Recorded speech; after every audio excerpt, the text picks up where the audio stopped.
1400 কোটি টাকার budget. Narsingdi Ghorashal bus stand দেখতেই পাচ্ছেন যে 1400 কোটি টাকা বাজেটের এই বাস স্ট্যান্ড থেকে শুরু করে প্রায় 8 কিলোমিটার রাস্তা ধরে নির্মাণের জন্য এই টাকা বরাদ্দ হয়েছিল বিগত সরকারের আমলে, আওয়ামী লীগ সরকারের আমলে। অথচ এই 1400 কোটি টাকা বাজেটের রাস্তার যেই বেহাল অবস্থা, মানুষের যাতায়াতে এখন সমস্যা হচ্ছে এবং সব দিক দিয়ে মানুষ বিপদগ্রস্ত। তো এই বিষয় নিয়ে আজকে আমরা এইখানকার কিছু স্থানীয় লোকদের সাথে আমরা কথা বলবো, তাদের এই বিষয়গুলো নিয়ে তারা কিভাবে দেখছে।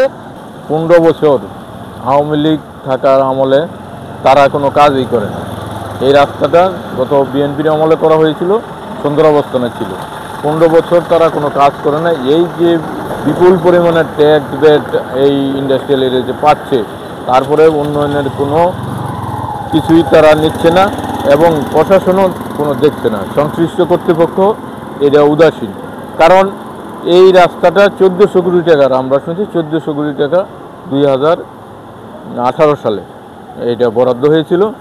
কিন্তু তারা এই একবার এক এমপি একটা বলে, মেয়র একটা বলে এবং স্থানীয় অন্যান্য আওয়ামী লীগের নেতৃবৃন্দ এক কথা বলে যে কোনো একোয়ার করার সমস্যা, নানান সমস্যা দিয়ে এইগুলি দ্বিধাদ্বন্দ্ব করছে। কিন্তু যেই খাত খন্দ, মানুষ হাঁটার কোনো রাস্তা নেই, একটা গাড়ি গেলে পানি ছিটকে মানুষের জামা কাপড় নষ্ট হয়ে যাচ্ছে।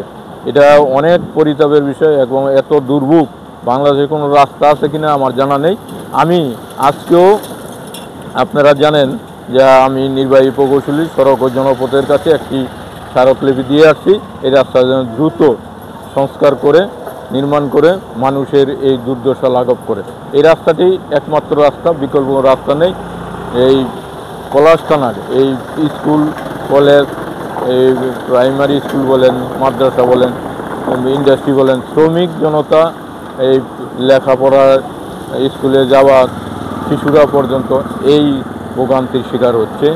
এবং যে প্রেগনেন্ট মহিলা, যে আমি দেখছি যে প্রেগনেন্ট মহিলা অ্যাম্বুলেন্সে করে যে যাওয়ার সময় তারা কি অসুস্থ, মানে বাচ্চা প্রসব হওয়ার মতো, মানে বলার বাইরে যে এই অবস্থা দেখেও বাস্তবতার আলোকে কোনো ব্যবস্থা নিচ্ছেন। আমি চাই অত্যন্ত দ্রুত এই অবস্থা থেকে পরিত্রাণ পাবে এই এলাকার লোকজন। নচেত আমাদের যে ইন্ডাস্ট্রি 17 কোটি টাকা বছরের ট্যাক্স ভ্যাট দেয়, সেই ট্যাক্স ভ্যাট দিয়ে আমরা ঐক্যবদ্ধভাবে আন্দোলনের মাধ্যমে তা আদায় করে এই রাস্তা সংস্কার করার প্রচেষ্টা চালাতে বাধ্য হব।